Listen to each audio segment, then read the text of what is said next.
আসসালামু আলাইকুম। ৫টি ইসলামী ব্যাংক মার্জারে ভাঙনের আভাস কিন্তু এবার সৃষ্টি হয়ে গেছে। প্রশাসকরাও কিন্তু এখন বাংলাদেশ ব্যাংকের কাছে লিখিত নির্দেশনা চায়। তার সঙ্গে সঙ্গে সোশ্যাল ইসলামিক ব্যাংকের মালিকানা ফেরত চাচ্ছে ১১,০০০ কোটি টাকা সহ ৮ বছর এবং ২ বছরের গ্রেস পিরিয়ডের উপর ভিত্তি করে ৫ জন শেয়ার হোল্ডার। ঠিকই শুনেছেন, আমি কোনো ধরনের ফাইন্যান্সিয়াল প্রুফ ছাড়া কথাগুলো বলার চেষ্টা করব না, যেহেতু ব্যাংক একটা সেন্সিটিভ বিষয়। ফার্স্ট সিকিউরিটি ইসলামী ব্যাংক রয়েছে। এই ৫টা ইসলামী ব্যাংকের মধ্যে সোশ্যাল ইসলামী ব্যাংক, ইউনিয়ন ব্যাংক, গ্লোবাল ইসলামী ব্যাংক, এক্সিম ব্যাংক, যা বর্তমানে সম্মিলিত ইসলামী ব্যাংক নামে পরিচালিত। ভিডিওটা লাইক করে চ্যানেল নতুন দর্শক হয়ে থাকলে সাবস্ক্রাইব করে দিবেন। চলুন বিস্তারিত বিষয়গুলো জেনে আসি।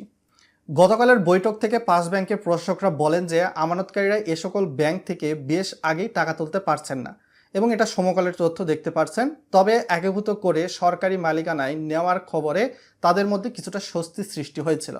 তারপর ২৪-২৫ সালের মুনাফাই হেয়ার কাট যদিও করতে চেয়েছিল, এমন পরিস্থিতিতে অনেকের সায় থাকলেও অনেকের সায় ছিল না। কিন্তু ব্যাংক রেজুলেশন অ্যাক্ট বা ব্যাংক রেজুলেশন আইন ২০২৬-এর ১৮ ক ধারা বর্তমান সরকার যুক্ত করে আগের মালিকদের কাছে ফিরে আসার সুযোগ সৃষ্টি করায় আবার চরম অস্থিরতা তৈরি হয়েছে। এখন আবার আমানত তুলে নেওয়ার জন্য প্রতিনিয়ত চাপ দিচ্ছেন আমানতকারীরা, কেননা সরকারের মালিকানায় অনেকটাই সেফ মনে করতেছিলেন তারা। অনেক আমানতকারী শুরুতে দেওয়া হেয়ার কাট মেনে কেবল মূল টাকা ফেরত চাচ্ছেন। বৈঠক সূত্রে জানা গেছে, প্রশাসকরা আরও জানিয়েছে এ সকল আলোচনার মধ্যে ব্যাংকগুলো নতুন করে আর আমানত পাচ্ছে না। মাঝে যে সকল ঋণের টাকা ফেরত আসছিল তাও প্রায় বন্ধ হয়ে গেছে। এই চাপ সামলে আইনের এই ধারা যুক্ত করার মাধ্যমে আসলে কি চাওয়া হচ্ছে সেই বিষয়ে একটা স্পষ্ট বার্তা দিতে হবে এখন সরকারকে বাংলাদেশ ব্যাংকের মাধ্যমে।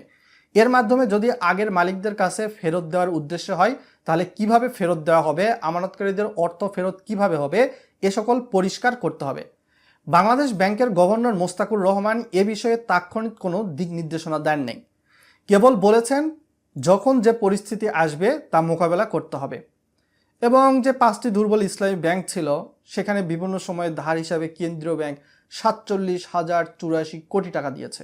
এছাড়াও দ্য ফাইন্যান্সিয়াল এক্সপ্রেসের কিন্তু আপনারা ২৮শে এপ্রিলের নিউজটা দেখতে পাচ্ছেন, সেখানেও বাংলাদেশ ব্যাংকের একজন কর্মজীবী চাকরিজীবীর নাম প্রকাশ না করার সত্ত্বে জানিয়েছেন যে আসলে ব্যাংকটার অগ্রগতি একটা অনিশ্চয়তার মধ্যে পড়ে গিয়েছে। আসলে কি হবে ব্যাংকটি, যেহেতু ১১ই এপ্রিল পাস হওয়া আইনের ১৮ ক ধারা মহলে সমালোচনা শুরু হয়ে গেছে। অনেকের ধারণা এর মাধ্যমে অতীতে ব্যাংক লুটের সঙ্গে জড়িত গোষ্ঠীগুলো আবার মালিকানায় ফিরে আসতে পারে।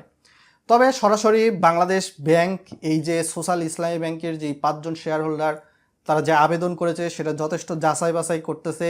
যাচাই বাছাই করে যদি মনে করে বাংলাদেশ ব্যাংক, বাংলাদেশ সরকার যে এই ব্যাংকটাকে আবারও ফেরত দিবে, এখানে কিন্তু ১১,০০০ কোটি টাকা চেয়েছে প্রায় ১০ বছরের মেয়াদির উপর ভিত্তি করে। তো দেখা যাক সামনের দিকে আসলে কি ঘটনা ঘটে, আমরা তখনই বিস্তারিত জানতে পারবো।